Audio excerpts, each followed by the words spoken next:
plays Giles in the film. Oscar nominee Richard Jenkins.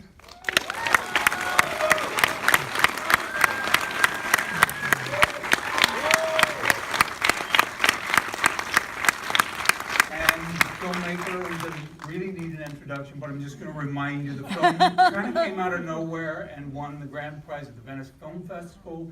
He won a Golden Globe as director. He just won the Directors Guild Award. Guillermo del Toro.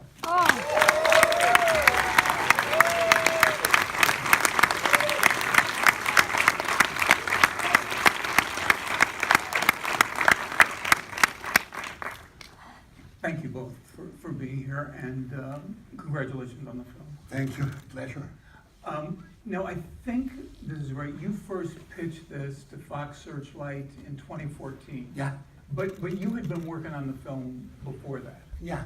I started work, I thought about it when I was a kid, but in 2011, I was having a breakfast with a collaborator, Daniel Krabs, and I had pitched the idea of a love story with the creature to Universal as a remake of Creature from the Lagoon, but the moment I said, and then they get it on, they would validate my parking and send me away.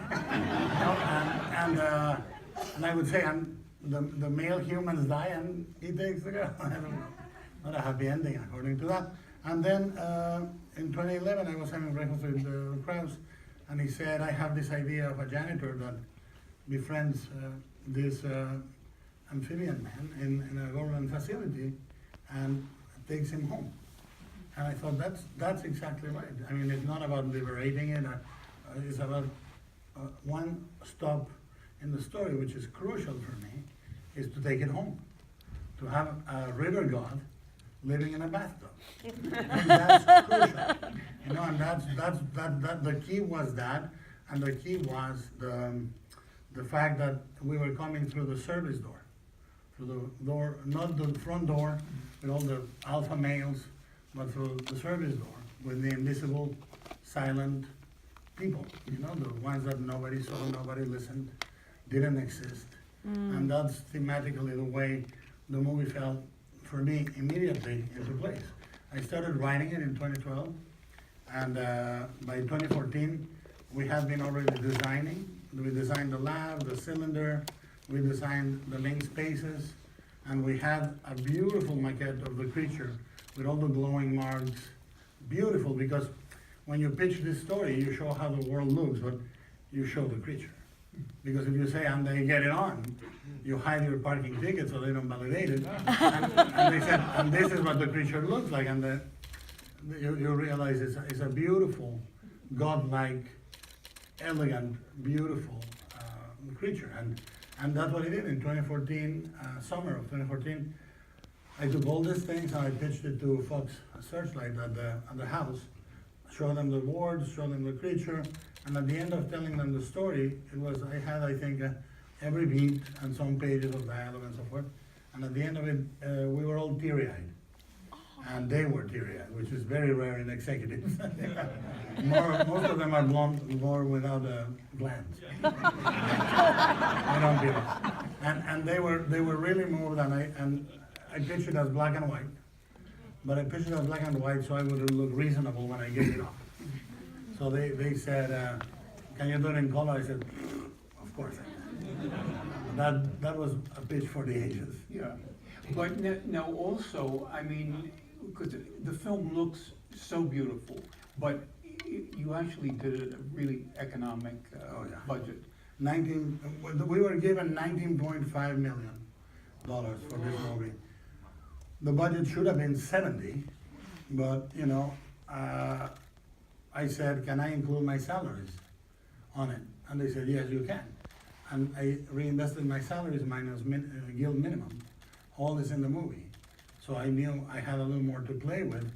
And then we ended up making it for 19.3. And how do I know?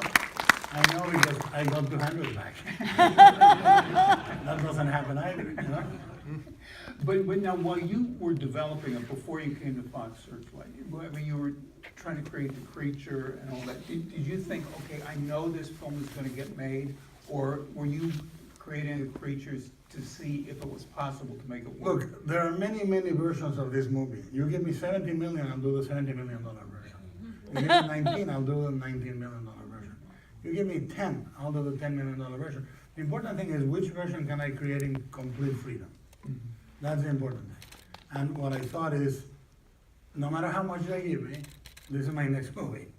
And if I have to sell a house, get a more, I'll do it. I mean, I am, you know, there's a dictum in Hollywood, which I don't follow at all, which is don't never put your money on the movie. I always put my money on the movie. And it doesn't matter if it's a giant movie, I put my money in the movie. Most of the time, sometimes I don't get it back. Sometimes the money stays, but the movie is better. I'm an art collector, and what I say when somebody says, why do you put the money on? I said, I want this piece of art to exist in my wall. You know, and that's simple as that. And I can do a gigantic movie, and I still say, I want this effect, that effect, and they say, not approved, and I say, I'll pay for that. And, you know, we'll see if the movie does well. And I think it's important, the money, the budget is a state of mind. Because you should always be more ambitious than the number, and you should always be realistic with that number. You know? Now, did you really write this with Sally Hawkins in mind? Yes, from the beginning. I was with my kids watching a movie called Submarine, which is a beautiful movie I recommend highly. And she's playing a secondary part, and I found myself, I said, that's the character I want to continue seeing. She was splendid. I had seen her on Mike Lee's movies and so forth, but I never seen her play a character that just looked. And there's this idea that great actors deliver great lines. To me, great actors look, and great actors listen. And that was important for me. I saw her, I said this, I always cast the movies with the eyes. Eyes, if you imagine the eyes of Octavia Spencer, Michael Shannon, Sally Hawkins, it's almost symphonic. What do you do most in a movie? You spend 90% of a movie seeing somebody's eyes. Looking at someone, looking at something, looking at each other. That's why the axis of direction in the syntax of editing is the eye line. You know, we are made of eyes and looks, gazes, you know? So I thought, I'm gonna do it for her. And like a year into it, I called her agent and I said, I want you to tell Sally I'm writing a movie for her. She said, no, that may have sounded like a threat. You know? But I always wrote it for her, with her in mind. And, okay, let's talk about Giles. Must we? Yeah, I think we should. Now, did you audition for the part? Did you read for the part? No, he sent me an email. And he said, I want you to play Giles. I hope you love it as much as I do. And I read it, next day I said, I think I do. That was it. It was in Berlin. Yeah. And I was so afraid to contact Richard, because have you guys seen The Visitor? I mean, masterful. To me, one of the best actors working in America and the world right now, and I thought, is he gonna come in and do this? And then I saw Bone Tomahawk, and I said, he'll do it, because it's a beautiful genre movie, and I thought he will understand a little bit of the madness, because you need a little bit of that. Yeah. But no, I mean, because Guillermo wrote out, like, really complete a background, both laughing, a background of the character. I mean, like really extensive notes. I mean, did that help you? No. He said to me, it's beautiful, what he wrote is beautiful. He said, you read this and you can use it or not. And I went, oh, okay. And I read it, and I didn't use it. And then when I lost the Golden Globe, he said, you know, if you had read it, you might have.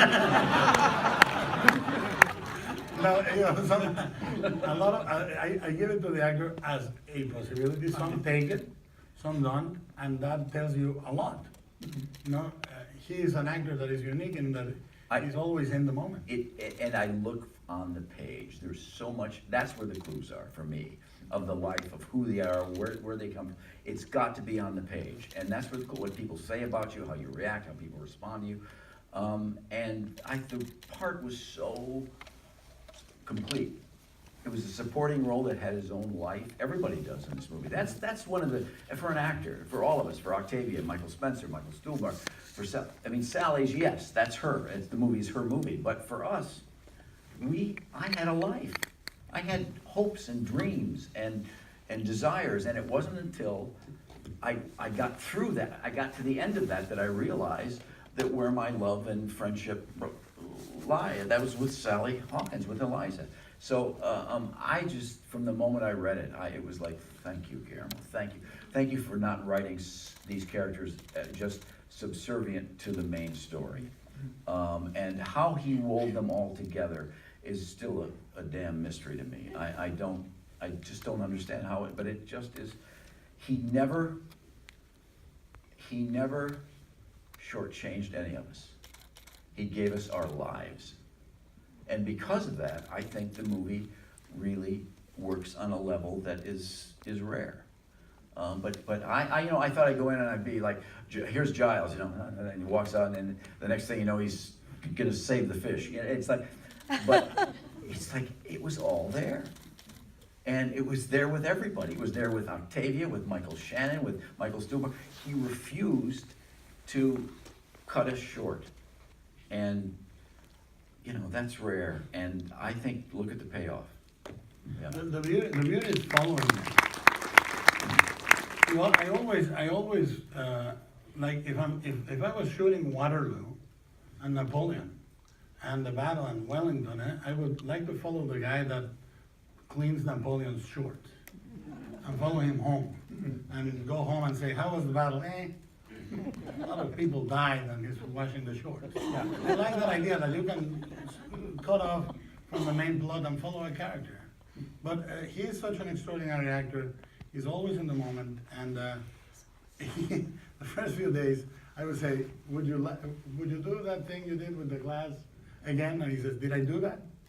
And I ended up putting that joke in the movie where he crashes the van and says, did I do that? It's seriously right there. Yeah. Now, do you like to talk over a scene before you film it, or? I don't really. I mean, I used to, but I found that truly the only thing for me that really matters is that you be alive and a human being in front of the camera. And if you try to control it, if you try to say this is what it is, it's dead. It dies. So I try not to do that. I try to live it each time, and if it's different, it's different. If it, but it's taken me a while to come to that conclusion. You grow up as an actor. It's funny. Acting it's the opposite of effort usually. I mean, I used to think if I sweat, I gave a good performance. If you work hard on the stage and you come off sweating, you must have been great. It has nothing to do with that, and so it took me a while to understand that.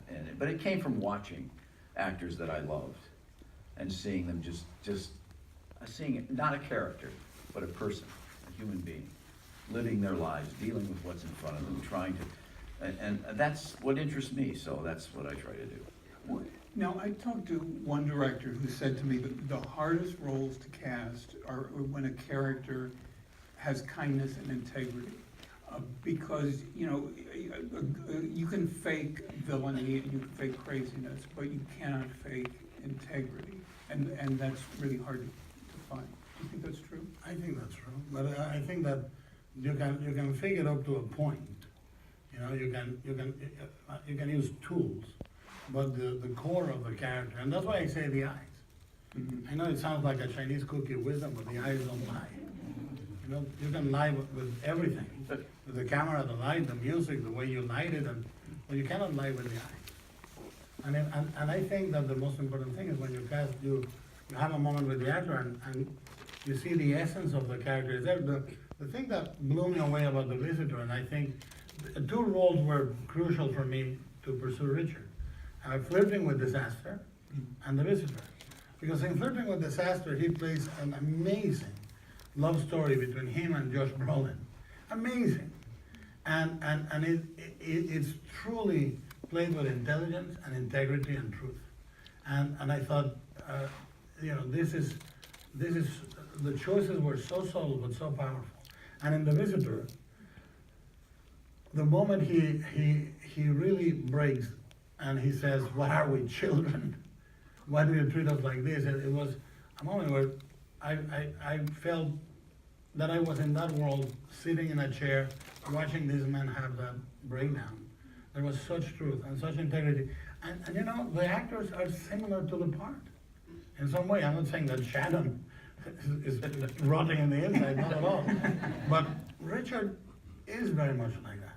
And Sally is very much like Eliza. And Zelda is very much like Octavia.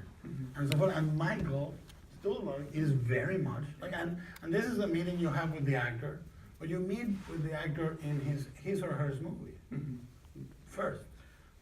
But you know, that's for me as an actor, and that's what makes it a director great, because he hires you and then he lets you do what he hired you for. He doesn't try to change you. He doesn't try to make you into something. You know, Guillermo watches what you do, and he sees what you do. Some people look for something. They look for something specific, and when they do that, they miss everything else that goes on around them. And then Guillermo, you always wonder, because I don't know him. I'll tell him that story. That Yeah. I think one of the first days there, I did a scene, and I said, "Geez, I'm not happy. I'm going to change it up, Guillermo." And he said, "Okay, fine." And I did it, and he said, "Good." I said, "You want me to do it again?" I said, "Maybe do it another way." He said, "Richard, we are not that kind of men. We make a decision, we stay with it." And about 2 minutes later, he comes over and he said, "I think we'll shoot it again." What I think is beautiful is when you write the part for someone or you rewrite it for someone, the margin of error diminishes. And I did rewrite it for Richard, but the beauty, what he says is so beautiful, because it's as if you went to the most amazing fabric shop in the world, with the best silks in the world. And if you come in with only one silk, the entire catalog, the entire inventory of silks that the entire store has to offer you, you will never see. And an actor, if you create an atmosphere of trust and beauty, the actor is gonna unfurl 20 yards of each of the silks. And you're gonna be wondered, you're gonna be amazed. And that's why people say the first part, 50% of a director with an actor is casting. It is. And if you cast well, you're on the way. But no, you mentioned creating an atmosphere, because I mean, every time I see you, you're so such a positive energy, and you're so much fun. And was he fun on this? He's hilarious. He's truly funny, truly funny. We had about 3 weeks of rehearsal, and he used it really wisely, because you know, rehearsing a movie is like, you know, everything changes once the camera's there. It's like, so you know, making decisions about things, it just like doesn't work. You just have to wait till the day and do it and live it and find. But what we did, he used that. He made us friends. And I know that Guillermo knew it was important for Sally and Octavia to be friends, and for Sally and me to be friends. And we spent a lot of time together, and he let us into his world. Those of us who were unfamiliar with it and how he works, he brought drawings and showed us things and had what his ideas were and what the movie was going to be. So you had an idea of what the world was going to be that you were going to live in. It was a beautiful use of the 3 weeks. It was incredibly helpful to me. I know it was really helpful to Sally and Octavia. He wouldn't let Michael Shannon come because he wanted us all to be afraid of him. So if you know Michael, you wouldn't be afraid of him. Also it's because he's the loneliest character. Yeah. Yeah. Of all the characters that are lonely, he's the loneliest. Yeah. Yeah. That's a tragedy. I mean, I find that character very tragic. It is very tragic. I mean, he's as scary as hell, but tragic too. But also, you made the point with the Creature from the Black Lagoon, which was 1955. I mean, if this movie in 1955, he would have been The hero. The hero. Yeah. I mean, the idea for me is to reverse. I mean, there are many, many things that are the way we designed the screenplay that were. I love symmetry, you know? And I think it's very important to see the powerful literally come apart. you know, and the silent gain a voice, sing, and say, fuck you, you know? And at the end, she's the most powerful character, and he's coming apart. I mean, I think you need I mean, Michael, within that, has humanity. Within that brutality, I said, I'm gonna give you a few moments where the audience will understand that you are part of a structure. And you're not the bad guy, you're the bad guy because you're part of a whole machine, you know? And he played those moments with great intelligence and vulnerability. I think that he doesn't get credit for the moments where he's vulnerable. And he has them. I mean, he's a superb actor. And tonally, the movie is difficult because you need to have, you know, each actor needs a different thing. You know, Richard needs one type of dynamic, Shannon needs another type of dynamic, Sally needs another type of dynamic, and you interact with each of them as director in a completely different way.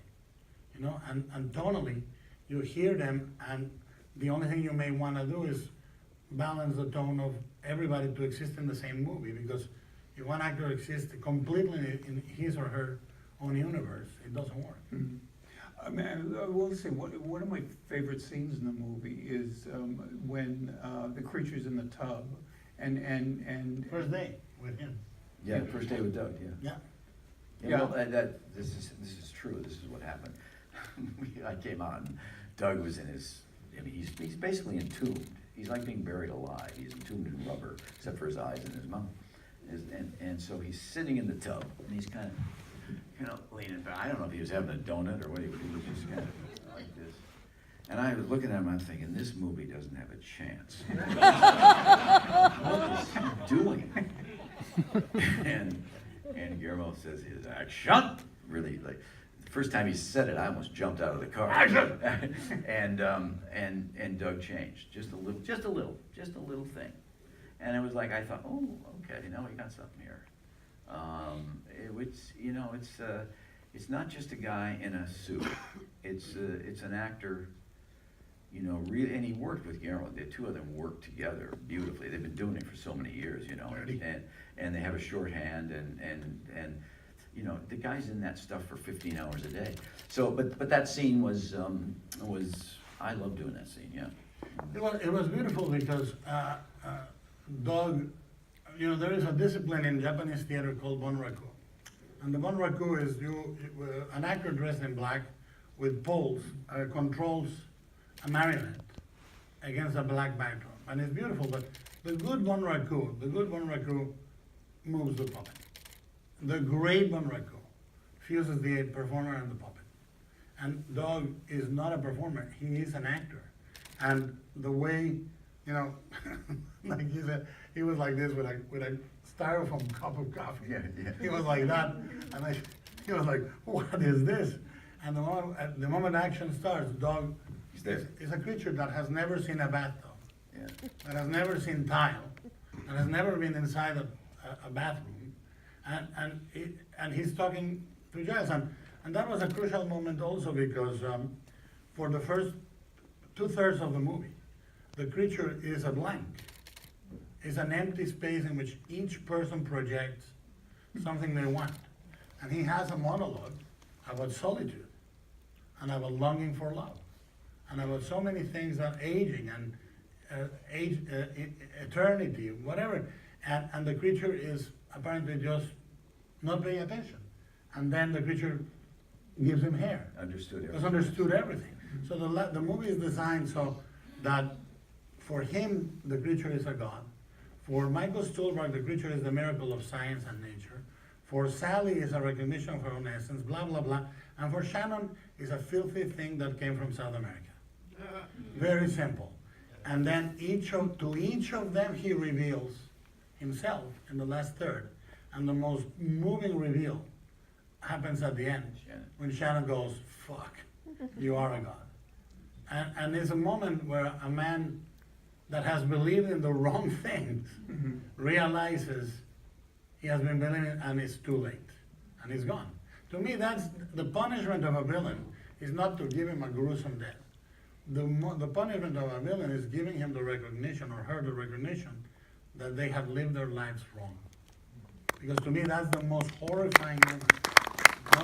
You know? And people say, oh, there's no such a thing as karma. There is. At the end of your fucking life, when the lights are going out, when the light is flickering and you're no longer a commander of an army or a director or a producer, you're just a lump of flesh trying to breathe and it's failing, and you realize exactly who you are. And that's why people die with a horrifying expression or a peaceful smile. And that, ladies and gentlemen, is the fucking punishment. And it comes to all of us. It does. Well, also on why did you set it in 1962 specifically? 62 is today. 62 is exactly the empty, is the hollow space of today. 62 is the day Daddy goes on a business trip and never returns. 62 is when Kennedy's in the White House, post-World War II wealth, suburban life, barbecues, televisions, jet-fin cars. It's all about the future. It's all about the space race. We are in a roll. You know, if you imagine a smiling America, like the one in the ad of the gelatin, you know, where the father was smiling like he invented the missionary position. Well, everybody's happy. Except if you go to that time, it was an incredibly, a time of incredible division. Race division, gender division, sexual repression. If you were the wrong race, gender, or economic status, it was not a great time.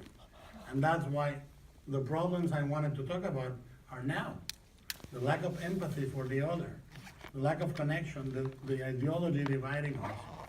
But if I say it now, with cell phones, social media, the political atmosphere that you're gonna see in the headlines, the dialogue stops.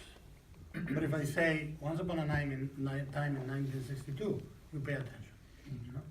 Yeah, yeah. No, also, before the film went to Venice, you told Variety, because you've done like really big scale films and much smaller films, you said you probably have 3 big films left in you. Yeah. Have you changed? No, 3 films. Big, small, I don't know. I mean, I don't know. 3 films total? Yeah, I think so. I mean, I don't know how many. I don't want to announce how many. I mean, I'm not prolific. I really, if you know, I've been at it for 25 years. I've done 10 movies. You know, I think I'm 53. I really think you have to only make the movies that are gonna be worth you losing life. You know, because at the end of the day, as I said in the Globes, we make a deal with a particularly inefficient demon that gives us exchanges 3 years of our life for an entry on IMDb. And frankly, a thing that most of the people consume once on the queue of Netflix and never see it again. So you have to say, is it worth it? You know? And I think they have to be worth it. So whether it's 3 or 7, I don't know, but there is no, I don't believe in the infinite possibility of, this requires so much from you. It drains you so much. Yeah. Yeah. And it makes you fat. It's really horrifying. You know, he never, if he gets tired, I've never seen it. He has more energy, and I think it's just commitment to the process, to the project. And it all stems from the director, and every project, you can tell it. If the director doesn't believe in the project, you can sense it on the set. If the director's having a bad day, you can. Somebody said, "How many bad days did you have?" He said, "Every one of them." But I never knew it. Sally never knew it. Octavia never knew it. We never knew it. He made it his business because he knew that it starts with him, ends with him, and I never saw him get tired. I never saw him complain about the cold. He was aggravating is really what he was, because it was incredible. It was incredible, but it can take. That took a lot out of him. It did, because it was he made that thing so fast, and with so much passion that it was extraordinary. You need to create an illusion, and that is, I think, when I tell you the budget is a state of mind, so is the shooting schedule. like when you're with your actor, if you transmit the anxiety, if you ever break the cardinal rule, which is you say, We're in a we hurry. have, we have 30 minutes to do it, Yeah. it's dead. Yeah. You might as well go home. You know, so what you create with the actor is the tacit agreement that there will be enough time to get it right. And there always is, because it is a state of mind. And when you prepare and an accident comes, the accident comes with an opportunity, always. But if you don't prepare, the accident comes with the accident. It gives you nothing. So you prepare a lot, and then you create this illusion that we have enough money, we have enough time, even if we don't. You know, so you know, it's simply a state of mind.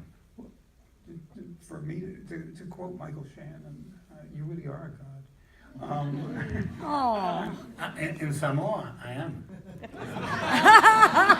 There are statues of me. Listen, I could stay here for another hour and a half, but So could I. I'm getting the signal that we have to go. What? I know. It took longer to drive from Agora to here. Well, maybe we'll keep going. But Let's keep going. 10 more minutes, what do you say? Yeah. Okay, but before I forget, Variety's partner Filmstruck. Yeah. But they had a question for both of you. Name two filmmakers who were a big influence on you when you were young.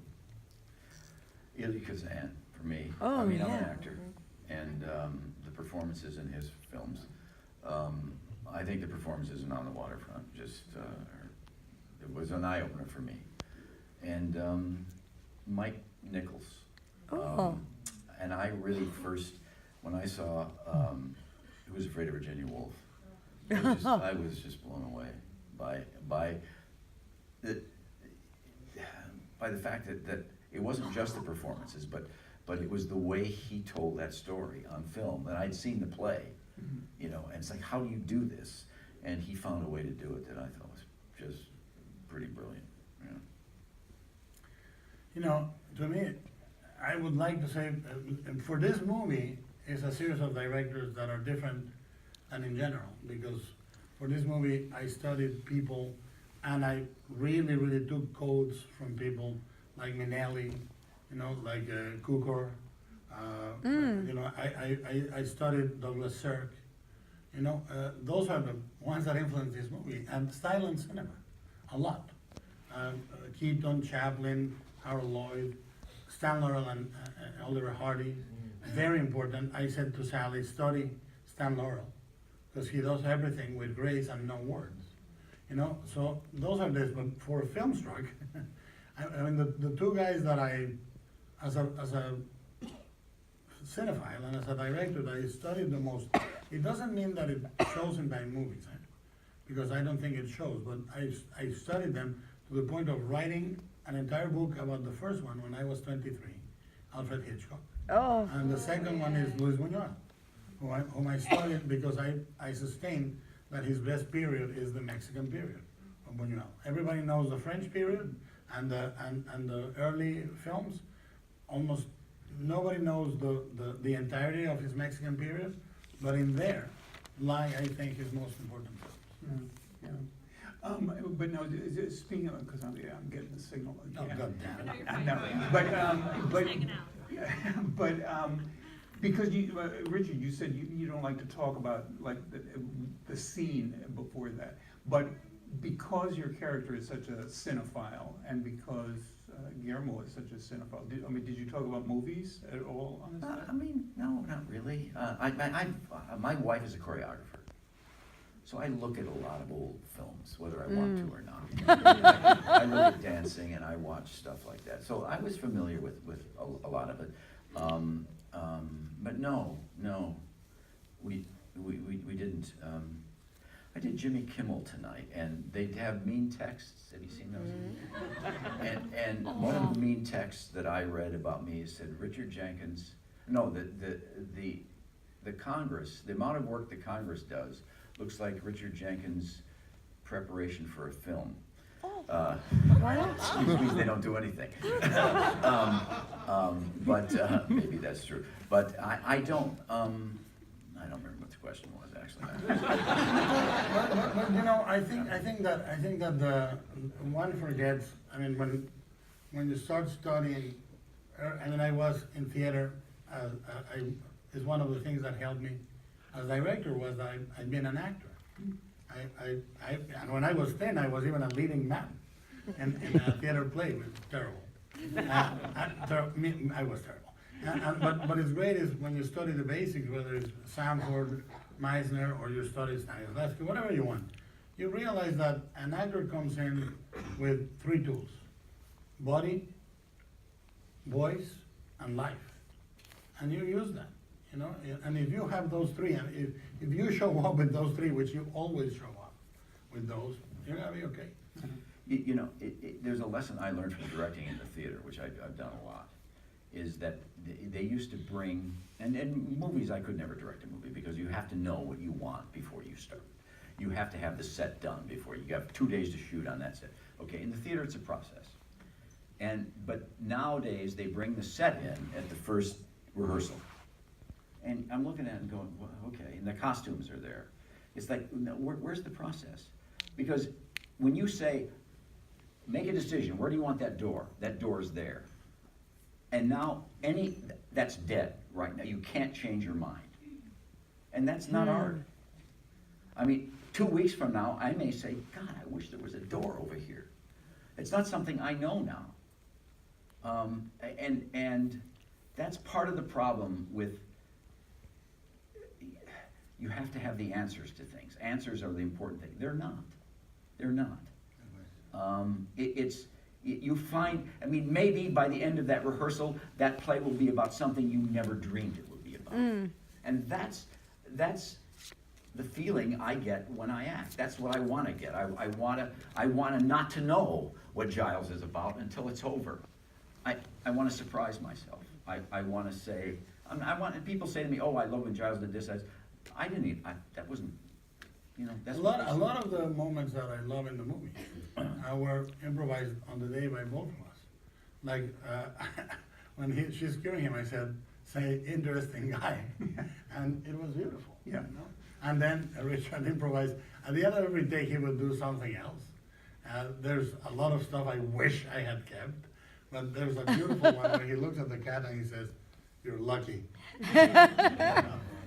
I was completely born on the moment. Yeah, because if you're not open and see what's around you, it's not that I like to improvise. That's not something I like to do. But it's part of. It's part of what you do. Yeah. And some directors go, "Why did you say that?" And I go, "If you have to ask, then you're not looking. You're not looking." I just turned around. There was the cat after he'd eaten one. He was lucky. But Guillermo, you know, you don't need to improvise with the script for Guillermo del Toro, and there wasn't a lot of it, but it did. He was never, you know, he was always open. He's an open guy. He's an artist. He's a great artist. And I'm 90. You are. I hope you always take notes very well, because there's a lot of talent up here, but they're 2 very smart people. Thank you very much. Thank you guys. Thank you for coming.